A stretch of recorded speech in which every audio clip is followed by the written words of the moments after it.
Salut les players, on se retrouve pour une nouvelle vidéo. L'Algérie qui bat, qui chicote le Togo. Oui, dis bien chicoter parce que battre c'est pas assez. Qui chicote le Eh Togo. mes frères togolais, tu sais de qui je parle, tu sais, tu te reconnaîtras.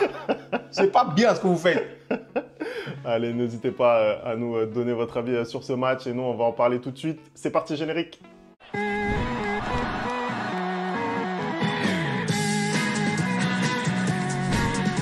Allez, on commence le débrief, Anderson. C'était un match prolifique, beaucoup de buts et un match rondement mené par l'Algérie. Ils ont été menés rapidement, mais derrière, ça a bien déroulé. Bah écoute, c'était un match surprenant, hein, parce que voilà, j'ai même pas eu le temps de m'installer, que les Togolais tout de suite ils sont sautés à la gorge des Algériens, hein, avec ce but très beau de la part du Togo, on va pas se mentir. Cette ouverture en plein milieu de la défense comme ça algérienne, et ensuite le sang-froid pour pouvoir ajuster le gardien, même si je trouve que sur le but, la défense algérienne est en tort, et aussi le gardien qui fait pas vraiment une vraie sortie de gardien, c'est-à-dire que soit il va pas vraiment, mais il hésite un peu. Et puis il y a la récupération aussi de balles. Exactement. Et tu te dis que le match va peut-être être compliqué pour l'Algérie, étant donné qu'à domicile, elle se fait cueillir comme ça à froid, mais après... Bah, écoute, ils déroulent, hein, et ils ont le ballon la plupart du match, hein. Je pense qu'ils ont dominé complètement ce match-là. Ils ont le ballon, ils font tourner, ils sont patients, ils attendent la solution. Et la solution est venue du Lyonnais, hein, Benrahma, qui met une frappe, frère. C'est exceptionnel, la frappe est exceptionnelle. Zapatas, comme on dit. Vraiment, c'est un golasso. Et en plus, le pire, c'est que sur l'action, c'est mal joué. C'est-à-dire, le jeu ne réclamait pas qu'on lui donne le ballon. En fait. C'est ça. Ça devait plutôt aller sur la droite. Au final, le ballon se retrouve sur la gauche. Benrahma contrôle difficilement parce que le ballon lui arrive derrière. Et puis, il enchaîne. But magnifique. Bah, c'est ça le football féminin. Je suis désolé, voilà, le football, c'est pas tout le temps réfléchi. Hein. Le football, c'est souvent l'instinct. Hein. Et quand tu prends le ballon comme ça, tu envoies ta frappe à je sais pas combien de mètres et que ça va vraiment faire vibrer les filets, bah, ça nous fait plaisir. Moi, personnellement, j'ai trouvé que le but, il était juste magnifique. Et après, bah, l'Algérie, ils ont eu la possibilité ensuite de dérouler leur football. Hein. Depuis que Petkovic est arrivé à la tête de la sélection algérienne, vraiment, ils sont très bien. On voit que ces qualifications-là, ça se passe très bien pour eux. Hein. Ça fait 3 victoires sur 3 matchs, hein, 9 points sur 9. Je crois qu'ils ont mis 10 buts et un seul but encaissé. Hein. Donc, ils sont vraiment très bons. Et tout au long du match, ils ont montré leur supériorité. Je pense qu'on savait, après l'égalisation, qu'ils allaient passer devant. Et quand ils ont eu ce penalty-là, accordé justement d'ailleurs, parce que la sortie du gardien togolais elle est juste catastrophique, je comprends pas. Il croit qu'il est défenseur ou je sais pas quoi. Comment tu peux sortir avec un tac comme ça? C'est fou, c'est incroyable de sortir comme ça. Non mais après, voilà, tu vois, ils ont déroulé et franchement, tu vois une très belle équipe algérienne. Moi maintenant, mon souci c'est que j'espère qu'ils pourront reproduire ces prestations-là pendant la compétition, tu vois, parce que ça fait 2 CAN maintenant où c'est très pour eux. Mais là, j'espère qu'ils vont pouvoir ramener ce niveau-là aussi en compétition. En tout cas, bravo pour ce qu'ils ont fait dans ce match-là. Hein. Franchement, gagner 5-1 quand tu perdais 1-0, bah, c'est pas petit, tu vois. Non, bien sûr. Après, bon, l'Algérie, c'est quand même le mastodonte de ce groupe. On va pas se mentir. Ils ont 3 adversaires qui sont largement à leur portée avec le Togo, donc la Guinée équatoriale et le Libéria. Ils doivent montrer les muscles dans ce groupe, hein, pas seulement se qualifier. Ils doivent vraiment montrer qu'ils sont supérieurs. Mais oui, pour revenir sur le match, ça a été, voilà, 45 premières minutes. Moi, j'ai trouvé moyen plus, c'est-à-dire que l'Algérie a quand même outrageusement dominé, on va pas se mentir. Ils ont rarement été mis en danger. Je trouve en plus que sur les rares opportunités togolaises, parce qu'il y en a eu quand même une ou deux. Bah, à chaque fois qu'ils étaient en contre-attaque, ils étaient dangereux. Ils étaient quand même dangereux. Après, je trouve qu'ils auraient pu faire mieux dans les choix. Mais sinon, à part ça, voilà, l'Algérie a été quand même largement supérieure. Après, déjà, c'était un mal récurrent durant la dernière CAN, ce manque de réalisme. Parce que pour moi, ils doivent plier le match beaucoup plus rapidement.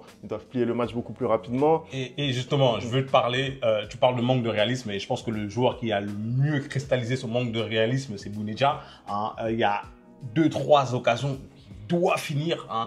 Tu comprends pas sa spécialité, normalement, c'est la tête. Et tu comprends pas comment il arrive à rater certaines occasions. Je sais pas si aujourd'hui, une équipe comme l'Algérie, avoir Bounedjah en tant que numéro 9, c'est une bonne chose. Hein, parce que c'est pas normal de manquer autant d'efficacité. Et je suis désolé, mais c'est un peu récurrent chez lui. C'est-à-dire que tu as l'impression que pour mettre un but, il a besoin de 10 occasions, tu vois. Après, bien évidemment, aujourd'hui, face à l'adversaire qu'ils ont, bah, ils peuvent avoir ces 10 occasions-là. Mais sauf que souvent, tu as besoin d'une seule occasion pour mettre un but, pour sauver ton équipe.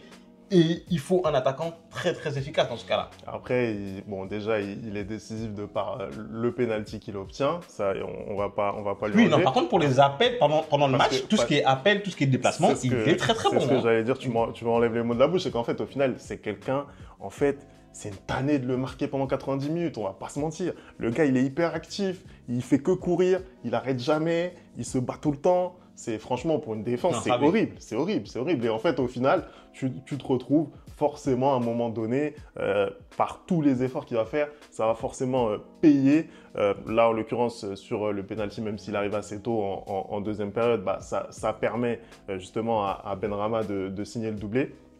Pour revenir un petit peu sur sa prestation à Saïd Benrahma, bah forcément c'est l'homme du match, c'est lui qui permet à cette équipe algérienne de repasser devant en tout cas. C'est vrai qu'il a un début de saison lui aussi qui est très compliqué avec son club l'Olympique Lyonnais. Ça va un petit peu mieux pour lui dans le sillage de son équipe bien sûr. Passeur décisif lors du dernier match de Lyon. Là il arrive, il confirme avec ce doublé. Il est vraiment très voilà. En tout cas, il est reparti sur une spirale positive, donc je suis assez content de ça.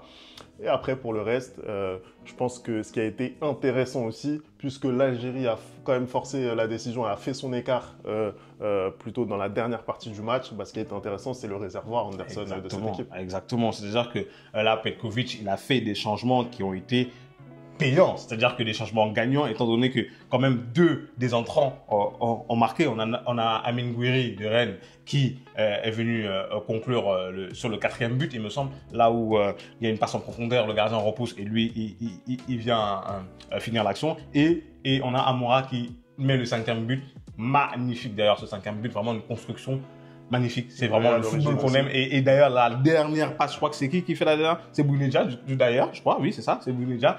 Ah non, c'est pas Bounedjah, pardon, il était déjà sorti, je sais plus qui fait la dernière passe, mais la passe, elle est juste extraordinaire parce que tu te dis, il va tirer, mais non, il voit son coéquipier au deuxième poteau et il lui fait la passe. J'ai trouvé que les remplacements qu'il avait fait étaient judicieux et surtout ce que moi j'ai aimé dans les remplaçants et c'est ce que j'aime quand je vois des remplaçants et c'est ce que j'espère que des remplaçants apportent, c'est-à-dire que quand ils sont rentrés sur le terrain, ils avaient faim. C'est-à-dire qu'ils avaient faim, ou ils avaient beaucoup plus faim que les titulaires. Et c'est à ça que doivent servir des remplaçants, en fait. Je suis désolé parce que souvent, il y a plein de gens, ils sont remplaçants, plein de joueurs, ils sont remplaçants. Ils viennent et ils prennent pas de risques. Ils viennent et ils jouent comme sur un fauteuil parce qu'ils étaient remplaçants, parce qu'ils sont un peu énervés d'être remplaçants. Non, tu dois justement, quand tu es remplaçant, rentrer sur le terrain et faire en sorte qu'on te remarque. Et faire en sorte que l'entraîneur puisse douter, de se dire le prochain match que, pourquoi il est remplaçant? Parce que typiquement, tu prends un Saïd Benrahma, il y a eu des discussions sur le fait qu'il soit titulaire ce soir, tu vois. Finalement, Petkovic a choisi de le titulariser. Il fait un match énorme, tu vois ce que je veux dire. Et j'ai vraiment aimé le fait que quand tu es dans une équipe comme ça où il y a 11 titulaires, mais que les remplaçants, quand ils viennent, ils se donnent pour se montrer, bah, c'est une très très bonne chose. Et c'est là que tu construis un groupe vraiment compétitif et tu sais que peu importe où tu vas aller, si dans ton 11 titulaire, bah, il y a un blessé, bah, les remplaçants vont pouvoir assurer. Une autre chose aussi, c'est que j'ai beaucoup aimé, moi, le match. Et d'ailleurs, il fait une très très bonne saison du côté de l'Arabie Saoudite avec Al Ittihad de Houssem Aouar. Franchement, ce soir encore, il a été très très bon. Je trouvais qu'il a été virevoltant. Il est récompensé par son but. Ce qui n'est pas le cas de son collègue, voilà, Mahrez. Moi, je suis désolé, à un moment donné, ce gars-là, il doit avoir un problème en sélection. Je ne comprends pas son match de ce soir. Je trouve que plein de fois, il doit lâcher le ballon, il ne le lâche pas, il le garde, il veut tenter le dribble de trop. Moi, j'ai trouvé que ce soir, c'était celui vraiment de son équipe qui était pas au diapason des autres. J'ai trouvé que, en tant que capitaine, en tout cas, il n'a pas montré ce soir que c'était lui le capitaine de l'Algérie. Voilà. C'est un peu compliqué pour Mahrez, notamment depuis la dernière CAN. On se rappelle un petit peu de toutes les histoires. Même quand Petkovic est arrivé, les histoires autour de sa présence en sélection, c'était un peu compliqué. Là, ce soir, effectivement, tu l'as dit, c'est un match assez moyen, assez quelconque de sa part. Après, ça n'empêche pas l'Algérie de briller. Mais globalement, sur cette Algérie de Petkovic, moi, personnellement, je ne suis pas archi emballé, je vais pas mentir. L'équipe, elle est, par rapport au potentiel qu'elle a sur le papier, je pense qu'elle peut faire mieux, tu vois, elle a encore une marge de progression. Et je suis pas certain, moi, que Petkovic, ça soit forcément la personne qu'il faut pour ce projet-là. Petkovic, pour moi, c'est un entraîneur qui a un CV qui est assez maigre. Il a passé, en tout cas, il a fait sa réputation sur le banc de la Suisse. C'est là où il a obtenu ses meilleurs résultats. Quand tu regardes ce que la Suisse a pu proposer lors de cet Euro sans lui, je suis désolé, c'est quand même autre chose au niveau du jeu. Ils ont vraiment baladé l'Angleterre dans tous les sens. Pareil, il a été à Bordeaux. Il n'y a qu'à voir aujourd'hui ce qui est devenu les Girondins de Bordeaux. C'est même plus un club professionnel aujourd'hui. C'est pas sa faute. C'est pas uniquement sa faute, mais Petkovic, quand il arrive à Bordeaux, il est là pour reconstruire et il ne permet pas d'endiguer la chute de ce club. Pour moi, c'est pas quelqu'un qui a une réelle vision, c'est pas quelqu'un qui a une réelle idée de jeu. Moi, je le trouve assez, voilà, je le trouve timoré comme moi, je suis désolé. En tout cas, je trouve quand même que depuis qu'il est arrivé, c'est beaucoup mieux que ce qu'on a vu les dernières années avec, j'ai oublié comment il s'appelle. Belmadi. Belmadi. Après, de toute façon, il fallait changer. Oui, il fallait changer. Et moi, je pense que c'est pas tout de suite qu'on va devoir le juger. Je pense qu'on va le juger parce que là aussi, pareil, tout à l'heure, on a débriefé le Congo. Pour moi, ils sont presque qualifiés. Là, pareil, pour moi, l'Algérie, ils sont pratiquement qualifiés. Ils ont 90% de chances d'être qualifiés. Pour moi, il faudra le juger pendant la CAN. Parce que, encore une fois de plus, cette équipe algérienne, quand il s'agit de matchs amicaux ou de qualification, elle est présente. Mais ce qui bloque depuis quelques années, c'est la compétition. Donc, du coup, attendons cette CAN qui arrive, CAN 2025, où l'Algérie va être qualifiée et va faire un parcours à la CAN. Et là, on pourra le juger. Si maintenant, ils sortent dès le premier tour, comme ça a été le cas dans les 2 dernières CAN, c'est compliqué, tu vois. On pourra dire que Petkovic n'est pas l'homme de la situation. Mais maintenant, si il faut un résultat, que ce soit quart de finale ou demi-finale, quart de finale, je pense que c'est pas le standing de l'Algérie, mais bon, vu les derniers résultats, je pense qu'ils prennent demi-finale ou finale. Là, tu pourras dire que Petkovic c'est l'homme de la situation, tu vois. Donc, on peut pas vraiment le juger pour l'instant. En tout cas, sur les résultats qu'il a tout de suite, c'est l'homme de la situation. Je suis désolé. Il arrive, il gagne avec la manière, comme je t'ai dit, c'est 10 buts, 1 encaissé en 3 matchs de qualification, tu vois. Qu'est-ce que tu veux lui reprocher? Non, mais qu'est-ce que tu veux lui reprocher? Pour le moment, voilà, on sait aussi qu'il a eu des débuts pas forcément évidents. Je me rappelle, je crois, d'une défaite face à la Guinée. Voilà, c'est pas forcément des débuts hyper idylliques. Là, effectivement, depuis ces éliminatoires, il est impérial, c'est un carton plein. On va voir ce que ça va donner. On jugera sur pièce. C'est aussi un renouvellement, un semi-renouvellement quand même pour l'Algérie. Ouais. Tous les gens n'ont pas forcément changé, mais voilà, on repart sur un nouveau cycle après le cercle vertueux de Belmadi et ce titre en CAN. Donc on va voir ce que ça va donner, on va lui laisser sa chance. Oui, de toute façon, laissons-lui sa chance, parce que même moi j'ai changé d'avis sur Marc Brice. Laissons-lui sa chance, laissons-le aller à la compétition et ensuite on pourra lui casser du succès. Allez, merci d'avoir regardé cette vidéo. On n'oublie pas les bonnes habitudes, le replay foot. Donnez-nous votre avis en commentaire, vous Algériens, vous Togolais. Et puis on se retrouve très très vite pour une nouvelle vidéo. Ciao!